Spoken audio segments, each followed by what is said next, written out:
Liftoff. We have a liftoff. 5, 4, 3, 2, 1.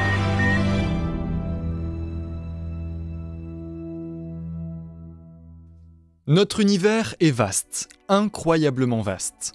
Depuis toujours, il nous intrigue et nous questionne. Beaucoup de questions restent encore aujourd'hui sans réponse et les agences spatiales du monde entier cherchent à approfondir nos connaissances en la matière. Le 13 juin dernier, l'Observatoire de l'Agence spatiale européenne a publié le 3e catalogue de données de la mission Gaia. Une mission lancée dans le but de nous éclairer sur l'univers qui nous entoure, sur sa composition et sur son évolution.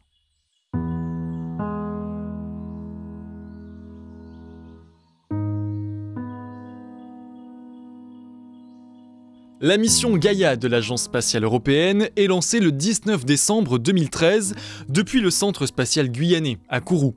Intégrée au programme Horizon 2000+, cette mission a pour but de mesurer la position, la distance et le mouvement des étoiles. Envoyé à bord d'un lanceur Soyouz, le satellite d'environ 2 tonnes entame un voyage de plus d'1,5 million de kilomètres jusqu'au point de Lagrange L2 du système Terre-Soleil.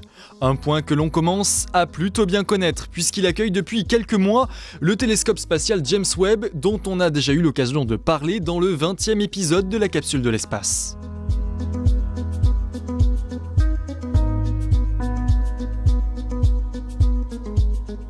Équipé de 2 télescopes et de plus d'une centaine de capteurs CCD d'une résolution de 4500 par 1966 pixels chacun, Gaia capture l'univers en formant différentes images superposables.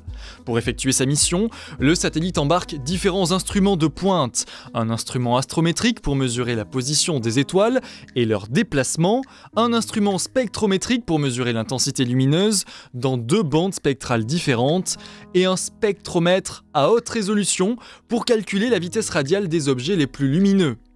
En orbite autour du point de Lagrange L2, Gaia balaie l'ensemble de la voûte céleste, ce qui lui permet, au terme de sa mission, de cumuler une 60aine d'observations de tous les objets identifiables par ses instruments.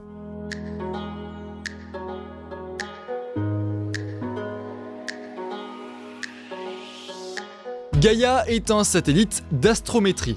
L'astrométrie, c'est une branche de l'astronomie consacrée à l'étude des objets célestes, étoiles, galaxies, planètes et astéroïdes. C'est grâce à l'astrométrie que nous avons pu établir que la Terre tournait autour du Soleil. C'est aussi grâce à elle que nous avons pu prouver l'existence de galaxies et d'estimer les dimensions de l'univers. Pour déterminer le plus précisément possible la position d'un objet dans le ciel, il est impératif de connaître quelques éléments. Sa position par rapport à son point d'observation en des termes qui parleront aux amateurs d'astronomie, l'ascension droite et la déclinaison, mais également sa distance et son mouvement propre par rapport à notre système solaire ou encore sa vitesse radiale. Certaines de ces mesures sont particulièrement difficiles à définir. Par exemple, pour déterminer la distance par rapport au système solaire et le mouvement propre d'une étoile, on utilise généralement la technique de la parallaxe. En clair, lorsque la Terre décrit son orbite autour du Soleil, on remarque que les étoiles les plus proches de nous changent légèrement de position, contrairement aux plus lointaines. En mesurant à 6 mois d'intervalle la différence d'angle, on peut en déduire la distance qui nous sépare d'elle. Mais cette mesure est particulièrement complexe à faire. Pour une étoile située à seulement 10,3 années-lumière, la parallaxe est de 0,35 secondes d'arc, soit environ 0,0001 degré. C'est clairement dérisoire. Depuis le sol, ces mesures sont particulièrement complexes. Effectuées dans l'espace, elles nous offrent une précision bien plus importante.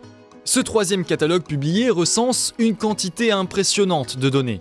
Grâce aux observations effectuées entre le 25 juillet 2014 et le 28 mai 2017, Gaia a pu observer et répertorier pas moins de 2 milliards d'étoiles, 4,8 millions de potentielles galaxies et quelques 156 000 astéroïdes. Mais Gaia ne se contente pas seulement de répertorier les objets célestes, elle les étudie. En observant en continu ces cibles, la sonde peut déterminer leur composition chimique. Dans ce 3e catalogue, on remarque une très grande diversité de compositions chimiques. Chacune de ces caractéristiques nous permettent d'en apprendre plus sur l'histoire de ces étoiles et sur leur passé. La diversité de ces compositions peut par exemple relever d'une migration d'étoiles vers le centre de la Voie lactée, ou peut encore accréditer l'idée de la formation de certains de ces astres au sein même d'autres galaxies voisines. Toutes ces données nous permettent de retracer l'histoire de l'univers et d'en apprendre plus sur la formation des étoiles, des galaxies, sur leurs évolutions et leurs déplacements. Si Gaïa s'intéresse principalement aux étoiles de notre univers, elle analyse aussi ce qui se trouve entre elles, ce que l'on appelle le milieu interstellaire. Ce milieu, constitué de poussière et de gaz, est à l'origine même de l'existence des étoiles. Elles naissent de ces composés et y meurent en laissant derrière elles de nouveaux éléments chimiques créés tout au long de leur vie. Pour étudier une zone peu, voire pas éclairée de l'univers, il faut être malin. Pour effectuer ces observations, Gaïa utilise la lumière émise par les étoiles pour analyser les gaz et poussières sur leur chemin. En traversant ces zones de l'univers, une partie de la lumière se retrouvera dispersée, déviée et rendra l'étoile plus sombre qu'elle ne le serait sans ces nuages de gaz.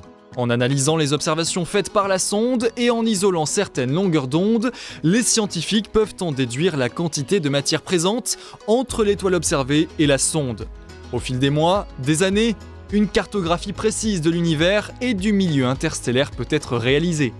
Si Gaïa s'intéresse à l'univers lointain, la sonde de l'Agence spatiale européenne tourne aussi parfois ses optiques vers notre propre système solaire.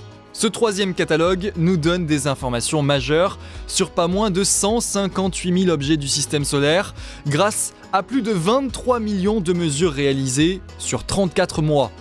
De nombreux astéroïdes ont ainsi pu être identifiés, mais aussi quelques lunes de Mars, Jupiter, Saturne, Uranus ou encore Neptune. Initialement prévue pour cesser ses activités scientifiques en 2019, la mission Gaïa a été prolongée jusqu'en 2025. De nouveaux catalogues de données devraient être publiés d'ici là, avec pas moins de 66 mois de données collectées pour le premier et 10 mois pour le dernier. Si nous pensions presque tout savoir de l'univers qui nous entoure, Gaïa nous prouve qu'il nous reste encore beaucoup à apprendre.